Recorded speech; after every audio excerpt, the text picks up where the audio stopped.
Hey guys, Jerome here, and today I'm going to be testing my Lamborghini Veneno at 5 stars in Asphalt 9 multiplayer. Please consider subscribing if you have not already, and be sure to check out my Furum Clips channel, Furum TV channel, and Purple Team Discord. Links to all those will be down in the description, and I hope you enjoy the video. So at 5 stars, I was able to apply 2 epics to top speed, and then 2 to acceleration, because I figured those are the 2 most important stats with most cars in general, with very few exceptions. I first made a video about this car a couple of years ago when it first came out at 1 star, I believe, and it was not an amazing car to say the least. I mean, we all know by now that the Veneno is simply not very fast. It's toward the lower end of Class S, but after we were able to get a lot more blueprints for this car in career, I was able to start up to 5 stars, and I wanted to make another video and just test this in Legend League and see how it would do. And I was mostly pleasantly surprised. The car is very easy to drive, it's quite fun, and for going 238 miles per hour, this is faster than a lot of A-class cars, at least, that you might find around here. Not all of them, but it is very competitive against A-class cars. Against S-class cars, it varies a lot more than that. I will say I did not get first place very often in this car, but I fairly consistently got podium.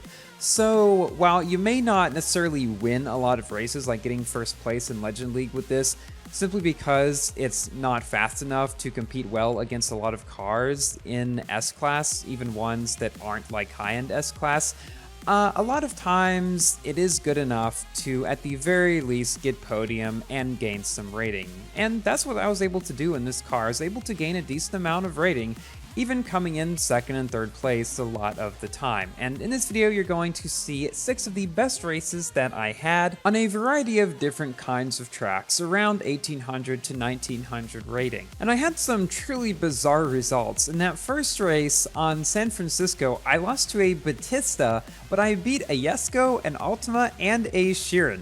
This happened a lot when I was driving this car. There would be some people that would just pull way ahead in their fast cars, but then in the same races, there'd be like a Sheeran and some other crazy fast cars that were just behind me by like 5, 10, maybe even more seconds sometimes. In this race, we're having a very close battle with a Jesko, and we're actually able to barely stay ahead of him at the very last second, cross the finish line ahead of him.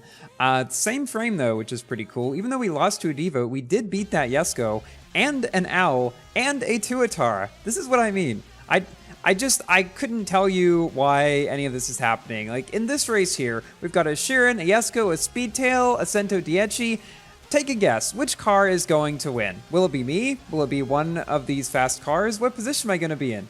You're probably not going to be able to guess. Well, at this point you might be able to, because the Cento Dieci is getting way ahead, but at the beginning of this race there was no way you could just guess who was going to get first. And this is actually one of the few races that I've really ever seen a Cento Dieci in. They're not a very common car. So how's driving the Veneno overall? I like driving this car. It's one that I've been wanting to test for quite a while, just had to find the right season for it. One that was not slipstream.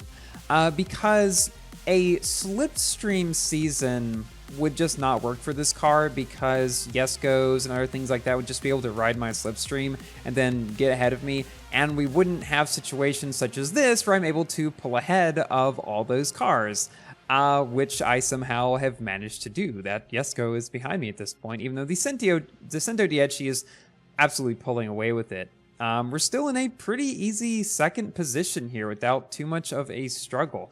And that is how I would talk about this car. It's not really much of a struggle to drive in general. It is a struggle to get first place, but in terms of just driving overall, the top speed, as I talked about earlier, is not great for S-Class, but the rest of its stats are pretty good. The acceleration at 80 isn't amazing. That's about the same as a Tryon Nemesis, and it's honestly toward the lower end of Class S, but it's not that far behind. And then the nitro efficiency on this car is extremely good, and the drifting and handling are very good as well. You won't be disappointed with those. Now, they're not like the best, but they're definitely well above average for Class S. And I will say, driving this car reminded me a lot of driving something like the Egoista. Now, it is a bit different in that the Egoista is a little bit stiffer, it accelerates faster. I would say the Veneno is maybe slightly more fun to drive and slightly more agile than the Egoista, but just an interesting comparison because they go about the same speed, and I feel like you might have similar results in them, with the Egoista doing better on maybe shorter tracks, and the Veneno maybe doing better on some twistier ones. Here at the end, we are neck and neck with this other car here. We're able to come in first place just barely on Osaka, which is one of those twistier tracks that I might expect to beat a Tri-Nemesis on.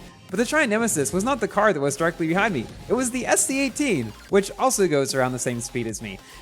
And so that is another thing that I noticed, is that a lot of those higher end A-class cars, the Veneno pretty much goes right along with them. The Veneno would fit very much at home in A-class. I'm not entirely sure why it is an S-class car, because if it were an A-class, it would be fairly formidable. It still wouldn't be a king, but it would be, I would say, fairly high toward the top. I got this car back when special events were actually doable for free-to-play players. So far this update, well, we've really just got the Apollo Evo because the update has just started, but there's so many cars in that one I just do not have. Now, a lot of you probably noticed, because I've got some comments about it, that Auckland has these weird like flashing lights and stuff. This is something that has been going on for the past couple of updates. I've also seen something happen like this on Nevada too, not like flashing lights all over the screen, but one section off to the side of the broken bridge. If you guys have seen it, you know what I mean. I think it was actually in a recent video of mine, and some people pointed that out in the comments too. You guys are very observant. You look for every little thing in my videos to make a comment about, which I don't mind. But it's kind of funny to see sometimes when you guys notice things that I did not even notice myself when making the video. Apparently this only happens on NVIDIA cards, and hopefully it'll be fixed soon. Something else that was added in the most recent update that I have gotten a chance to try is the unlimited FPS. Now, because I've set my monitor to 120 Hz so that Forza will work, long story behind that, having to do with OBS and frame rates not syncing up. Anyways, I've set my Asphalt 9 frame rate to 120 FPS. It definitely feels smoother than the 60. Obviously, I won't be able to record it in 120 because YouTube only allows 60. But I'll be interested to see, will it affect the videos at all? I'm not really sure. This video was recorded before this though, so no changes there. And with that, it's time for my general review about the Veneno. It's a fairly low-end S-Class car, but it's got some great stats except for the speed, and I found that it does fairly well below 1900 rating. Well, thank you all so much for watching, guys. Please do like the video if you have enjoyed, and consider subscribing for more Asphalt, Forza, Minecraft, and other games content, and I will see you in my next video. Goodbye!